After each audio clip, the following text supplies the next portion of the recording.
Hi guys, I'm going to do a video to go over some of the features that Whova has and some of the things that you should consider prepping on Zoom before the DMCA conference next week. This is going to be a kind of rough and tumble video. It's not going to be super well edited. It's mostly just going to be me rambling and going over the stuff that I think might be relevant.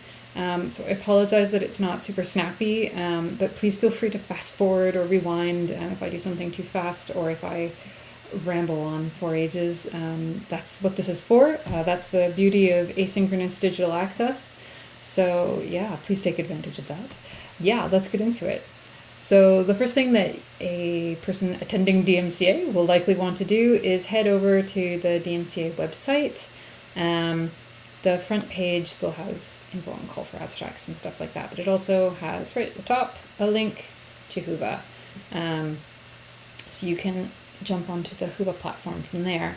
You can also still take a look at the program in PDF form if you want to, but Whova will be the most up-to-date program. So there's a possibility that the program in PDF on the program page might not have every little thing perfect. So this one is as of October 24th, that we should put one up soon, but that will reflect any additional changes, but be aware that there might be differences. The other thing is that Whova will actually translate the time zones to whatever your computer's time zone is, as opposed to having to do a manual translation of time zone or to rely on us fallible people to get it right. So let's hop over to Whova. There is a Whova mobile app. I'm just going to talk about the web app today because I figure most people are going to be using the web app since the majority of people attending, probably the majority are presenters, and so they need to have access to PowerPoint and any other means of presenting and things like that. So you'll probably be accessing this through your computer rather than your phone. But please feel free to enjoy the mobile app. It's also an option.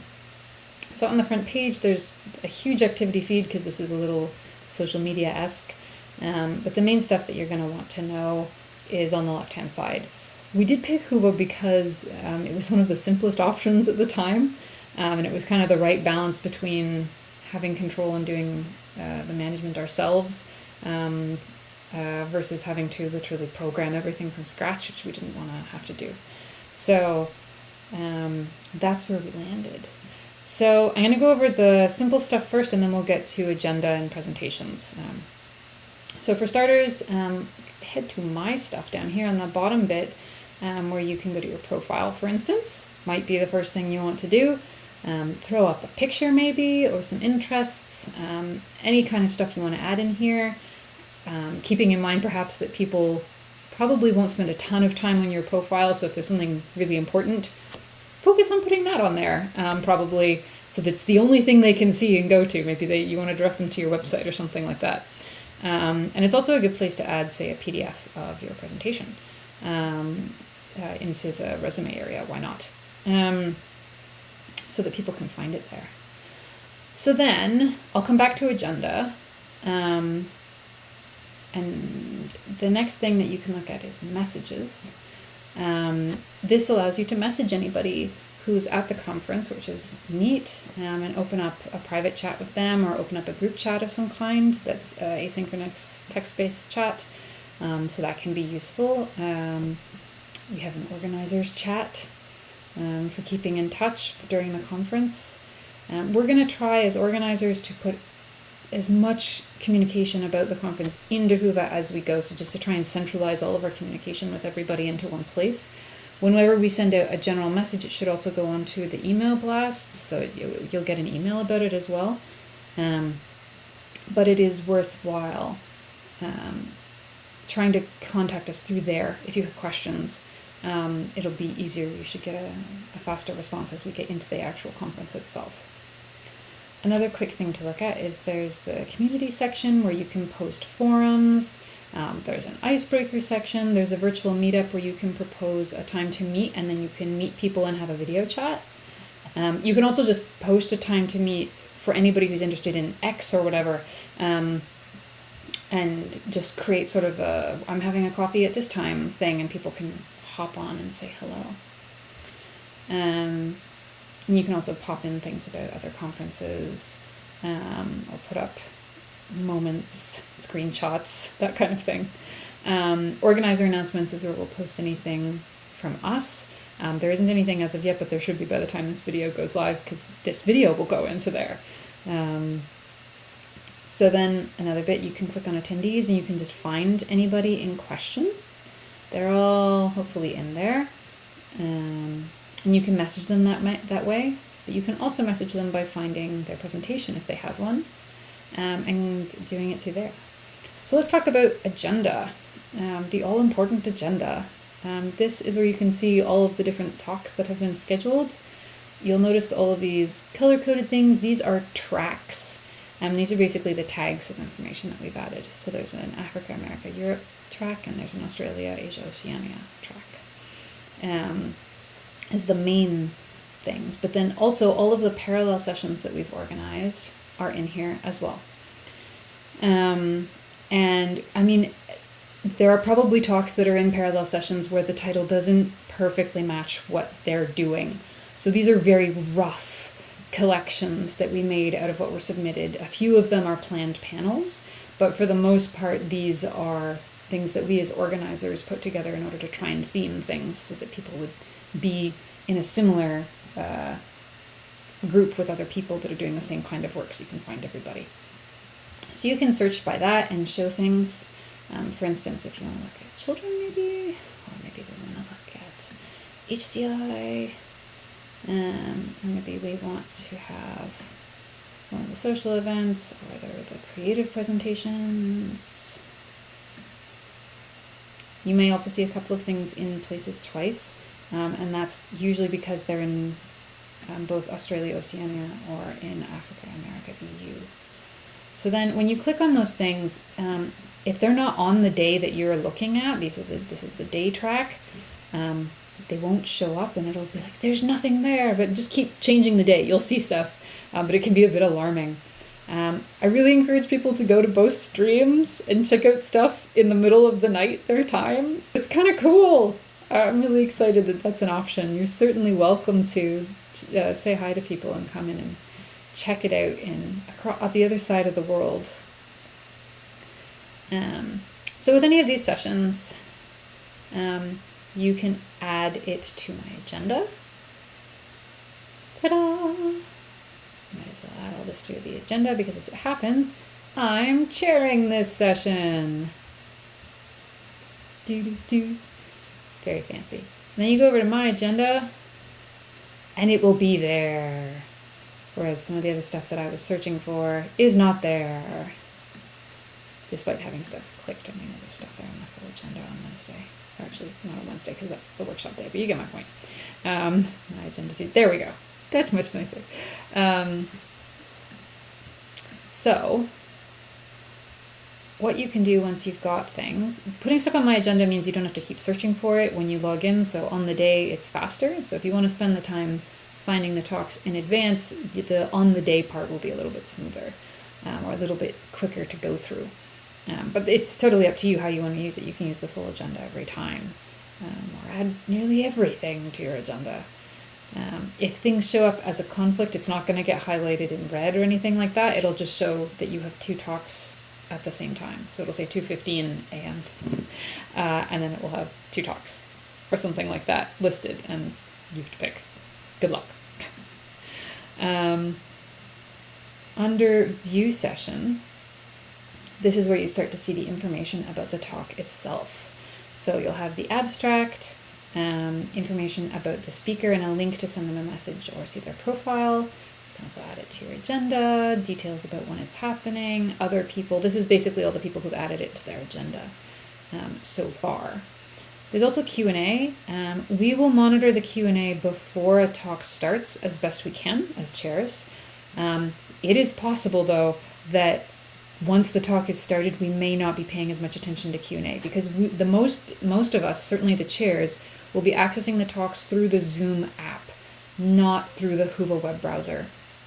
I'll come back to what I mean by that in a second, but basically we will be more monitoring the Zoom chat, and we'll do our best to catch questions that come up in both places, but we may miss some and we'll do our best, but that might be why it gets missed or something like that. So, copy paste it again back into the Zoom chat if you notice that it's not getting picked up.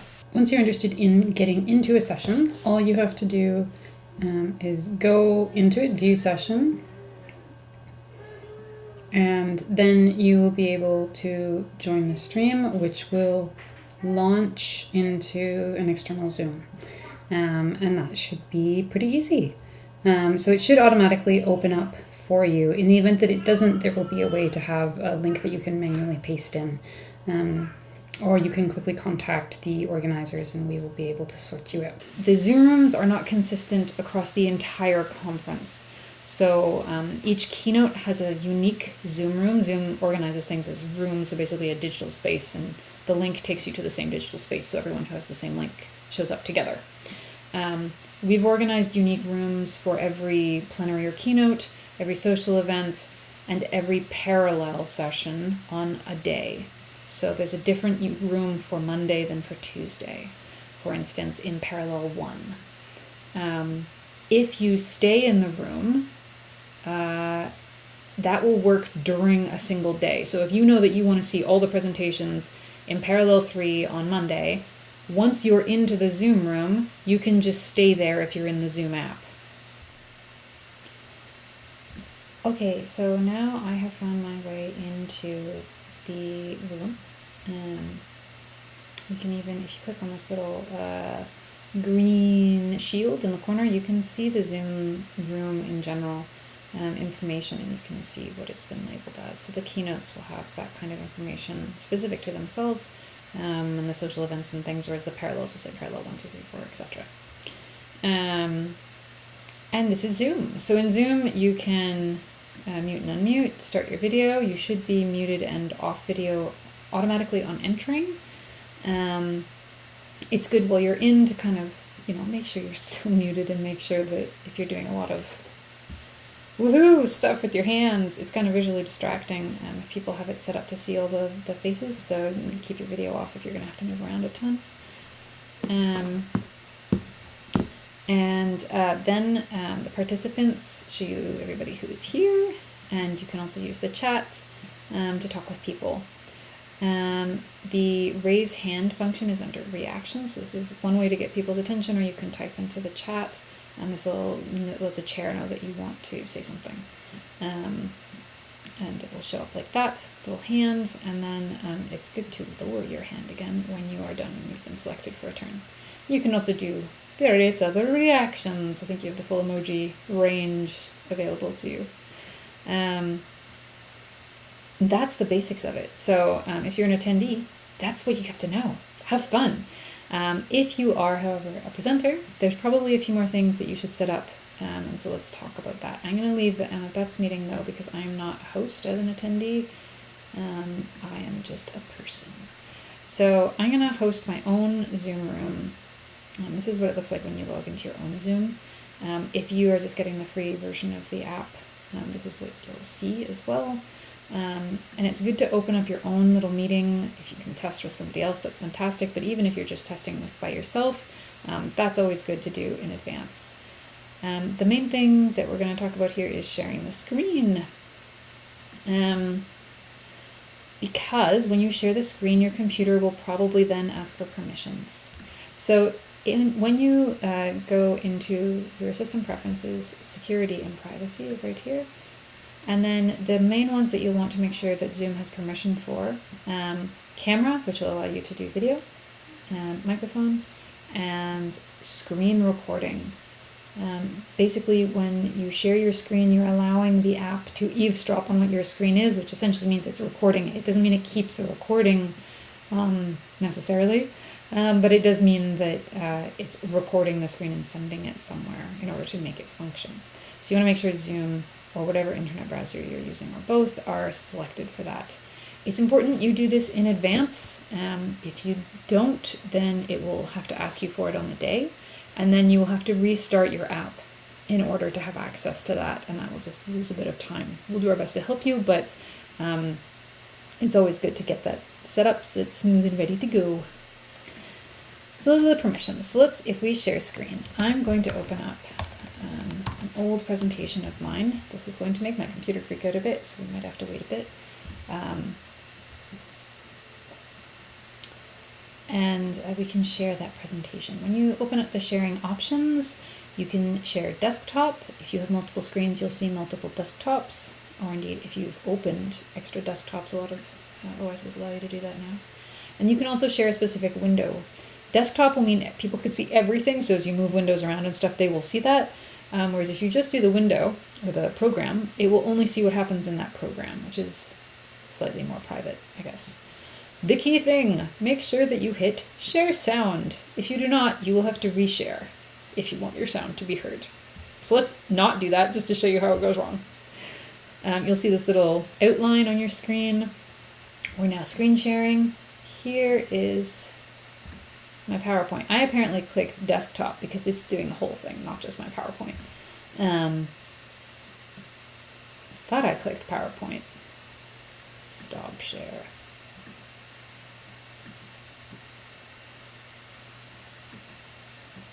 There. That's what should happen when you share a window, is it should take you directly to that window. But that was better. Ahem, much better. Okay, so this is my presentation that I did with Jessica 4 years ago. If I hit, if I'm like, oh no, I don't have any sound after all, then go to new share up here and then just reshare and make sure you have the same window and make sure you tick that share sound button. So what happens when I share it? It does this and shows me the presentation as if this were my only presentation screen. This is fine if you have handwritten notes or you don't need notes. If you have notes and use presenter view, though, this can be very annoying because now you can't see them. If you share, ooh, fancy. What's going on here? There we go. If you share with presenter view on, so if we go to slideshow, see, share screen, PowerPoint, presenter view is going to look like this, and that is maybe not what you want. Some people do not mind. I prefer not to do this myself. So what you can do instead, I'm doing stop share every time. You can just pick new share, that's fine. I'm doing stop share just to show you what it looks like from scratch. The simplest way to do this that I would recommend is when you go to share screen, instead of picking one of these options, go to advanced and select portion of screen. It will automatically share a wee bit, about a quarter of your screen. And you can resize that. And so what you would do is then still click on presenter view and then just, tidily show off the presenter view. It should look like a reasonable resolution, and away you go. Then all your notes are still available. How awesome. And you can just proceed. So wonderful. And show, stop that. So that's the simplest way to do that if you only have one screen. If you have multiple screens, then you can just share a different desktop. And that's also a great option. Let's quickly talk over some issues that might come up in terms of tech troubleshooting. So we've already talked about permissions, and we've talked about making sure you share sound, making sure that your presenter view is something you can view if you want to. But one of the other things that might come up is your sound might be too quiet.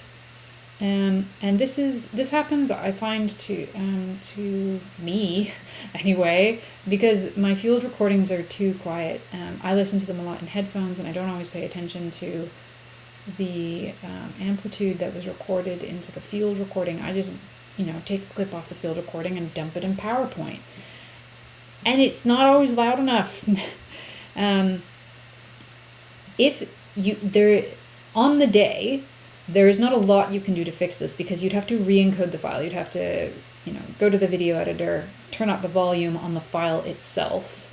Not in the video editor, but make the volume of the audio recorded bigger, increase the amplitude. and then resave it. And you're just not going to have time for that on the day. No big deal if that happens. For starters, you can try and boost the volume a bit.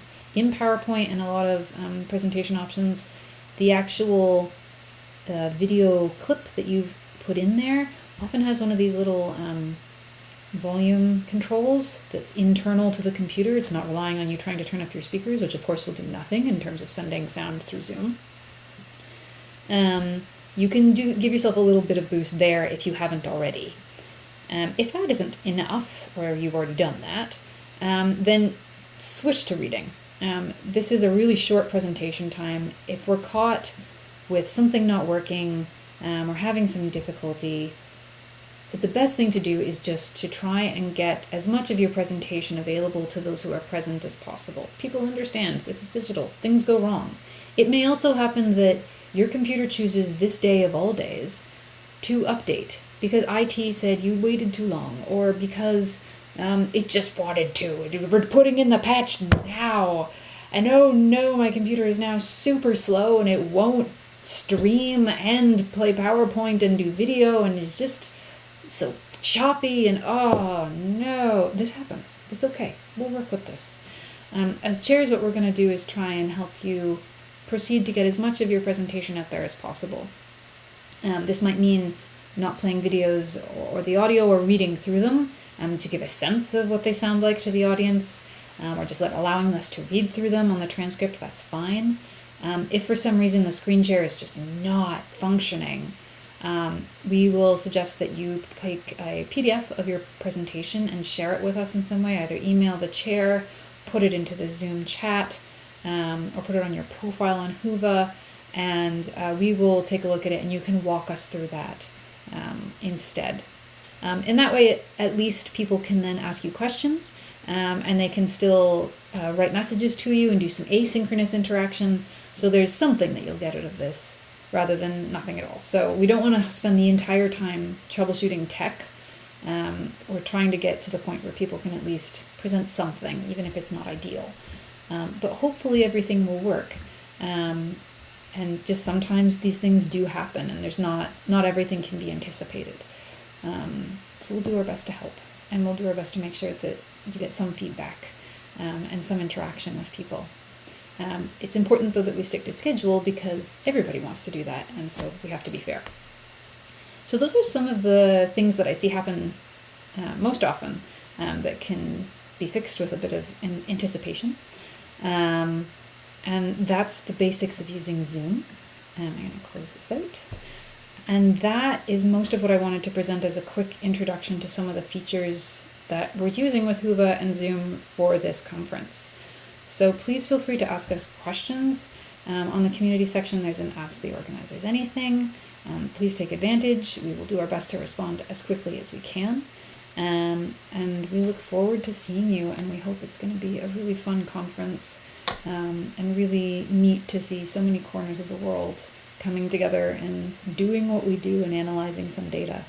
Thank you so much for putting your faith into doing this event and trying it out, and I hope it's a really good time. So thanks a lot, and cheers!